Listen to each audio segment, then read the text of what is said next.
তাৰে শিৱ বাবাৰ এই শাওণ মাহৰ প্ৰথম দিনটোতে আমি সকলোৱে শিৱ বাবাৰ ওচৰত প্ৰাৰ্থনা জনাওঁ আৰু ঠিক তেনেকৈ আজি আমাৰ এই বৰপেটা ৰোডৰ মাজমজিয়াত বিশ্বনাথ শিৱ মন্দিৰত এই মন্দিৰটো অতিকৈ পুৰণি মন্দিৰ আৰু এই মন্দিৰত অজস্ৰ ভক্তগণৰ আগমন হয় আৰু আমি দেখিবলৈ পাওঁ এই মন্দিৰটোত বিভিন্ন অঞ্চলৰ পৰা আহি পেলাই শিৱ বাবাক সকলোৱে শ্ৰীচৰণত সেৱা জনায় আৰু ময়ো এই সুযোগতে আজি এই পবিত্ৰ শাওণ মাহত এই মন্দিৰত আহিবলৈ পাই বাবাৰ ওচৰত শ্ৰীচৰণত সেৱা জনাবলৈ পাই অতিকৈ মই সুখী হৈছোঁ আৰু আজিৰ এই পবিত্ৰ শাওণ মাহত অসমবাসী তথা সমগ্ৰ বিটিয়াৰবাসীলৈ পবিত্ৰ শাওণ মাহৰ আমাৰ এই শিৱৰাত্ৰিৰ মই অলেখ শুভেচ্ছা জনাইছোঁ।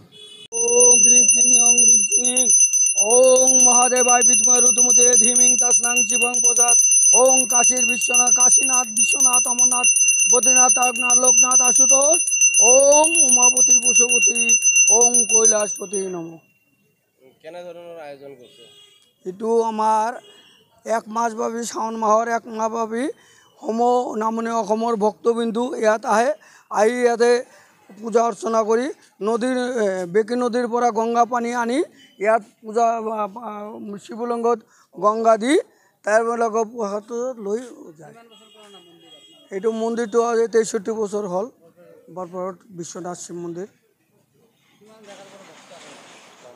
নামনি অসমৰ অঞ্চলৰ পৰা 2-এটা পশ্চিমবংগৰো আছে।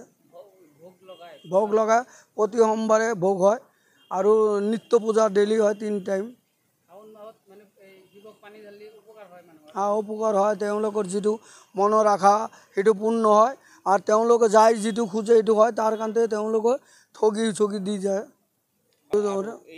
নাই এতিয়া তেওঁলোকৰ আশা পূৰ্ণ হয় যিটো ভক্তবৃন্দ যিটো আশা কৰি ইয়াত আহি পূজা অৰ্চনা কৰে তেওঁলোকে আশা পূৰ্ণ হয় সেইকাৰণে সকলো ভক্তবৃন্দ ইয়াত আহি পূজা অৰ্চনা আৰু ঠগি দি যায়। প্ৰতি সোমবাৰে 10-15 এনে হয় 13টা মানুহৰ পৰা আৰম্ভ কৰি আৰু বেছিও হয় 15-20 হাজাৰ হয়। ইয়াৰ অঞ্চলৰ প্ৰতিদিনো ভোগ লাগে।